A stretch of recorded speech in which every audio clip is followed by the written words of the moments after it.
उन ते बीह रहिया सुमस्तकामो उन ते बीह रहिया इस्तकामत सां तो अल्लाह ताला उनजी अहिड़ी मदद कई जो अंग्रेज जॾहिं हिते भॼण लॻा त जहाज़नि में ईअं पिया चढ़नि जीअं जेको आहे त तव्हां हिते जेको आहे मालदार माण्हू रिढ बकरियूं जेको आहे पिड़ीअ ते खणी वेंदा आहिनि या पिड़ीअ खां मोटाए आणींदा आहिनि। तव्हांजे अखियुनि इहे मंज़र ॾिठा, तंहिंजे करे नबी पाक सल्लल्लाहु अलैहि वसल्लम फरमायो ला यज़ालु ताइफ़तु मिन उम्मती, मुंहिंजी उम्मत में हिकिड़ी अहिड़ो टोलो हूंदो ताइफ़ो हूंदो जो ज़ाहिरीन अल हक़, उहो हक़ ते हूंदो। हाणे अल्लाह तबारक व तआला उहो टोलो पाकिस्तान जे अंदरि तव्हांखे करार ॾिनो आहे। छॾे पियो हे पार्लियामेंट जे अंदरि जेके खान नवाब सरदार हिकिड़ी टेलीफोन ते जेको आहे नाजाइज़ क़िस्म सां हुनखे वोट ॾेई बीह रहिया जे मिशन सां वोट थींदो। अरे बाबा मिशन सां वोट थींदो त बाक़ी माण्हुनि जो जेको आहे कहिड़ो क़िस्म जो तालुक आहे।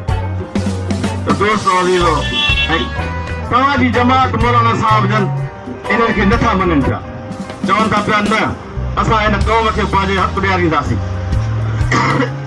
इन जे वोट सां जेके माण्हू MLA थींदा असां उन्हनि खे जेको आहे पुॼाईंदासीं।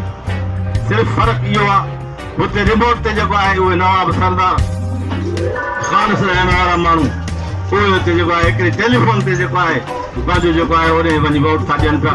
ऐं जेके अल्लाह जे तवक्कुल ते बीठा आहिनि ऐं उन्हनि जेको आहे हिकमत अमली ठाही उन हिकु नवाज़ शरीफ़ बि पीपल्स पार्टी बि बीह रही त जेको आहे इन्हनि खे बि आफ़रींदा, छो त इन्हनि बि मौलाना साहब सां साथ ॾिनो। ऐं इंशा अल्लाह ताला इहा जदोजहद तव्हांजे कारकुननि जी क़ुर्बानीनि सां इख़लास सां ईसार सां कामयाबी ते पुॼण वारी आहे। तंहिंजे करे तव्हांखे जेको आहे नबी पाक सल्लल्लाहु अलैहि वसल्लम जी बिशारत आहे त मुंहिंजी उम्मत मूं हिकिड़ो फ़रीक़ हूंदो जेको हक़ ते ग़ालिब हूंदो ज़ाहिर हूंदो। उनजी जेॾी बि असांजी मुखालफ़त आहे पर अल्हम्दुलिल्लाह इहा जमात वधंदी थी वञे पई वधंदी थी वञे पई वधंदी थी वञे। ला यज़ुर्रुहुम मन ख़ालफ़हुम, सॼी दुनिया तव्हांजी मुखालिफ़ आहे पर तव्हां जॾहिं नारो हयो आहे त रब्बुल अल्लाह चओ बाबा ॾाढा चओ रब्बुल अल्लाह। हाणे अल्लाह हिननि चयो रब्बुल अल्लाह, हाणे इस्तक़ामत नसीब करनि। रब जॾहिं हिननि खे इस्तक़ामत नसीब थी त पोइ तुंहिंजी फ़रिश्तनि जी मदद बि ईंदी पर तूं